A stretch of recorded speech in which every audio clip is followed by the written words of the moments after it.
मानसिक अभिरुचि के इस 1010 एपिसोड में आपका स्वागत है। तो चलिए आज का वीडियो शुरू करते हैं और देखते हैं अपना सबसे पहला प्रश्न। तो सबसे पहला प्रश्न है हमारा यहाँ पर, महेश की रुचि अध्यापन में थी, किंतु वह पुलिस में भर्ती हो गया।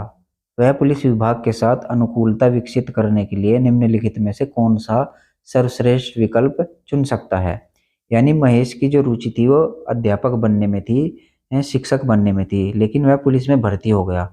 अब पुलिस के साथ वह किस तरीके से अनुकूलित रह सकता है, कौन सा विकल्प यहाँ पर सही होगा कि पुलिस के साथ वह अनुकूलित रह सके। तो ऑप्शन नंबर ए, पुलिस पर बनी फिल्में देखनी चाहिए। क्या पुलिस पर बनी फिल्में देखने से वो अपने आप को पुलिस के अनुसार अनुकूलित अनुकूलित करेगा?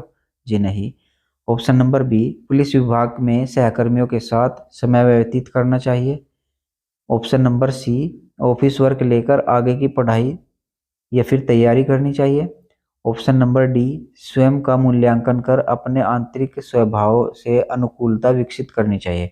तो ऑप्शन नंबर डी इस प्रश्न का बिल्कुल सही जवाब हो जाएगा, यानी स्वयं का उसका मूल्यांकन करना होगा और आंतरिक स्वभाव से अनुकूलता विकसित करनी होगी। यानी पुलिस के साथ उसको अपनी अनुकूलता स्वयं ही विकसित करनी होगी। तो चलिए अगला प्रश्न यहाँ पर देखते हैं। अगला प्रश्न यहाँ पर, मोहन को पानी में तैरने से बहुत डर लगता है। पुलिस ट्रेनिंग में उसे तैराकी प्रशिक्षण के लिए कहा जाता है, तो उसे क्या करना चाहिए। यानी मोहन को पानी में तैरने से तो बहुत डर लगता है, लेकिन पुलिस ट्रेनिंग में उसको तैरने का प्रशिक्षण दिया जाने को कहा जाता है, तो मोहन क्या करेगा। ऑप्शन नंबर ए, बहाना बनाते हुए प्रशिक्षण से बचेगा। जी नहीं, प्रशिक्षण से क्यों बचेगा, प्रशिक्षण तो लेना पड़ेगा, बहाना बिल्कुल नहीं चलेगा। ऑप्शन नंबर बी, अपनी समस्या को अपने उच्च अधिकारियों को बताएगा। भाई उच्च अधिकारियों को बताकर क्या होगा, प्रशिक्षण तो लेना पड़ेगा, फिर पुलिस में भर्ती क्यों है।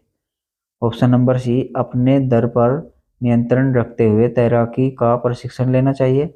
ये वाला ऑप्शन बिल्कुल सही हो जाएगा, क्योंकि उसको अपना जो डर है, यहाँ पर ये डर नहीं है, डर है, डर। तो अपने डर पर नियंत्रण रखते हुए तैराकी का प्रशिक्षण लेना चाहिए, ये वाली कार्रवाई उसके लिए बिल्कुल सही हो जाएगी। अगला प्रश्न यहाँ पर देखते हैं। रमेश का परिवार शहर का प्रतिष्ठित पुजारी परिवार है। उसे पुलिस की नौकरी के दौरान शव परीक्षण गृह आदि स्थलों पर जाना पड़ता है। रमेश के पिता इसका विरोध करते हुए उसे कटु वचन बोल देते हैं। ऐसे में रमेश को क्या करना चाहिए। मतलब जो है, रमेश एक पुलिस अधिकारी है और वह एक पुजारी परिवार से बिलोंग करता है, उसके पिताजी भी पुजारी है। और जब वो पुलिस की नौकरी करता है तो उसको शव परीक्षण गृह, यानी जहाँ पर शवों को रखा जाता है, लाश को रखा जाता है, वहाँ पर उसको रोज जाना पड़ता है। और इस बात का विरोध उसके पिताजी करते हैं कि आप वहाँ पर क्यों जाते हैं, हम पंडित परिवार से, आपको ऐसे शवों में या फिर मृत्यु की लाशों पर आपको नहीं जाना चाहिए। और उसको ऐसा बोलते हुए कुछ कटु वचन बोल देते हैं, कुछ कड़वी बात बोल देते हैं। तो ऐसे में रमेश को करना क्या चाहिए। ऑप्शन नंबर ए, अपने पिताजी के विरुद्ध मुकदमा दर्ज कराना चाहिए। तो अपने पिताजी के विरुद्ध मुकदमा दर्ज नहीं कराएंगे भाई इतनी सी बात के लिए, ठीक है। ऑप्शन ए तो यहाँ पर गलत हो जाएगा। ऑप्शन नंबर बी, दूसरा मकान लेकर रहना चाहिए। तो दूसरा मकान लेकर क्यों रहेंगे, अपने पिताजी से अलग थोड़ी रहेंगे, तो ये तो बिल्कुल सॉल्यूशन नहीं हुआ इस बात का, तो ये भी ऑप्शन गलत हो जाएगा। ऑप्शन नंबर सी, आप ऐसे कार्य करते हैं परिवार से छुपाना चाहिए। यानी आप पुलिस में रहकर परीक्षण गृह यानी कि शव परीक्षण गृह में जाते हैं, ये कार्य करते हैं आप, ये आपको छुपाना चाहिए। तो आपको छुपाना भी नहीं है, ये भी गलत हो जाएगा। ऑप्शन नंबर डी, अपने पिताजी के व्यवहार में सुधार के लिए प्रयास करते रहना चाहिए और उनके अंदर अनुकूलन विकसित करना चाहिए। तो ये ऑप्शन बिल्कुल सही जवाब हो जाएगा। अगला प्रश्न यहाँ पर देखते हैं। रजनी पूर्ण शाकाहारी है, उसकी शादी राजेश से हुई जो कि मांसाहारी है। निम्नलिखित में से कौन सा कथन इस बात की पुष्टि करता है कि खाद्य वरीयता की विभिन्नताओं के कारण उनके संबंध प्रभावित होने की संभावना नहीं है। तो यहाँ पर कहा गया कि रजनी तो शाकाहारी है और उसने जिससे शादी की राजेश से, वो एक मांसाहारी है। तो यहाँ पर आपको एक ऐसा ऑप्शन छांटना है जो उनके इस संबंध पर कोई भी फर्क नहीं डालेगा, ठीक है। ऑप्शन नंबर ए, रजनी ने आग्रह किया कि अगर राजेश उसके साथ रहना चाहता है तो उसे मांस खाना छोड़ देना चाहिए। अगर रजनी उसको ये बात कहेगी कि तुम मांस खाना छोड़ दो तभी मैं तुम्हारे साथ रह सकती हूँ, तो इस वाक्य से उनके संबंध बिगड़ सकते हैं। और यहाँ पर उनके संबंध बिगाड़ने नहीं है, प्रश्न के अकॉर्डिंग उन्होंने कहा कि ऐसा ऑप्शन छांटना है जो उनके संबंधों पर कोई प्रभाव नहीं डाले। तो ऑप्शन ए तो यहाँ पर इसलिए गलत हो जाएगा। ऑप्शन नंबर बी, राजेश अक्सर बच्चों को मांस नहीं खिलाने को लेकर उससे बहस करता रहता है। यानी राजेश अपनी पत्नी से बहस करता है कि मैं बच्चों को मांस खिलाने चाहता हूँ और आप मना करती हो, ऐसा क्यों करती हो। तो ये राजेश के द्वारा की गई कार्रवाई भी गलत हो जाएगी, उनके रिश्तों पर ये भी फ़र्क डाल सकती है। अगर वो उनके बच्चों को ज़बरदस्ती मांस खिलाएगा तो इनसे उनके संबंध आपस में बिगड़ सकते हैं। लेकिन प्रश्न के अकॉर्डिंग हमें क्या करना है, संबंधों को नहीं बिगाड़ना है। ऑप्शन नंबर सी, रजनी ने राजेश के द्वारा पकाया गया कुछ भी खाने से इनकार कर दिया और वह स्वयं का पकाया हुआ खाती है।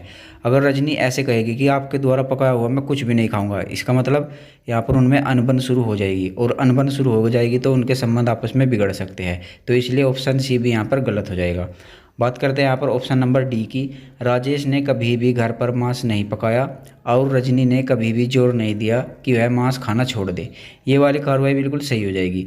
अगर राजेश कभी भी घर पर मांस नहीं खाएगा या नहीं पकाएगा तो उसकी पत्नी को उससे कोई फ़र्क ही नहीं पड़ेगा, कोई बात नहीं, जहाँ बाहर खाता है तो खाए, मेरे घर पर नहीं खाता, इससे कोई दिक्कत नहीं है।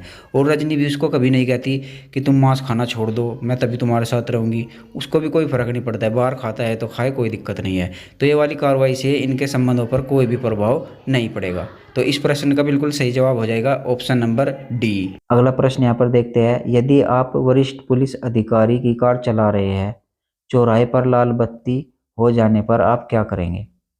ऑप्शन नंबर ए, लाल बत्ती के हरा होने तक इंतजार करेंगे। ऑप्शन नंबर बी, यातायात नियम का पालन न करते हुए निकल जाएंगे। ऑप्शन नंबर सी, अधिकारी से पूछकर निर्णय लेंगे। ऑप्शन नंबर डी, बेरोक टोक चलाते जाएंगे। तो तीनों नीचे के तीनों ऑप्शन यहाँ पर गलत हो जाएंगे, लाल बत्ती के हरा होने का इंतजार करेंगे। ठीक है, इस प्रश्न का सही जवाब हो जाएगा ऑप्शन नंबर ए। अगला प्रश्न है यहाँ पर, रीता अपने परिवार के साथ फिल्म देखने गई है। कुछ कॉलेज की लड़कियों का समूह उसके सामने आकर बैठ जाता है। लड़कियां सिनेमा हॉल में दुर्व्यवहार करती है, वे तेज आवाज में बात कर रही है। इस व्यवहार से रीता और उसके परिवार को परेशानी हो रही है।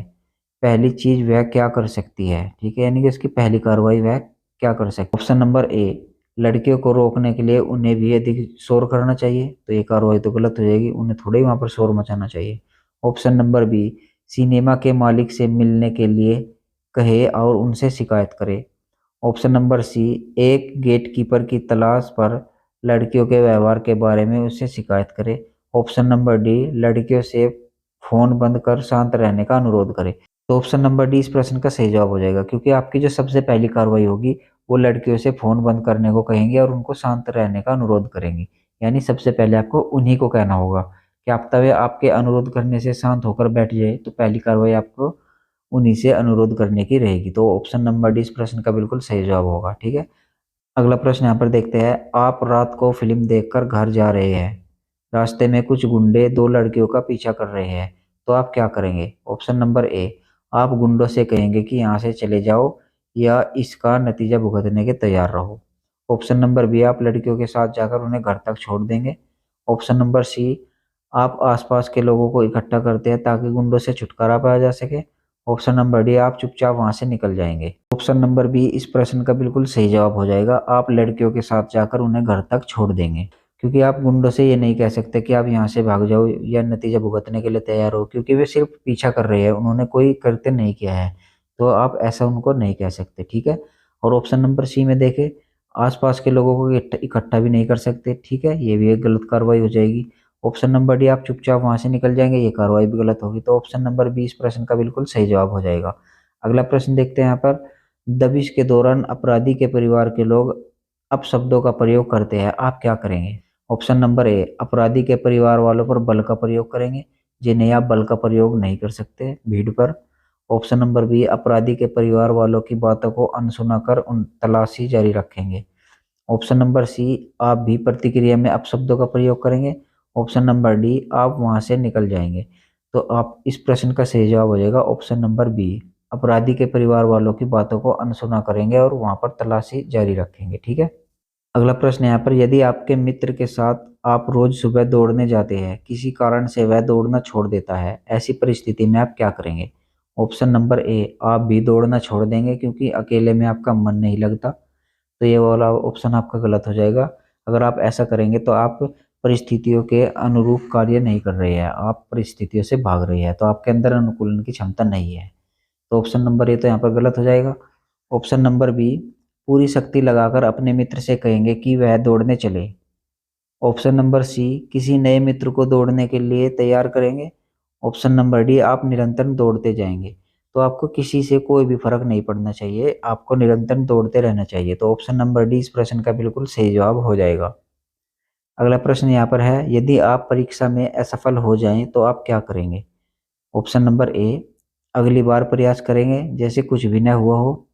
ऑप्शन नंबर बी, परीक्षा देना बंद कर देंगे। ऑप्शन नंबर सी, अपनी अपनी चिंताओं का दमन करेंगे।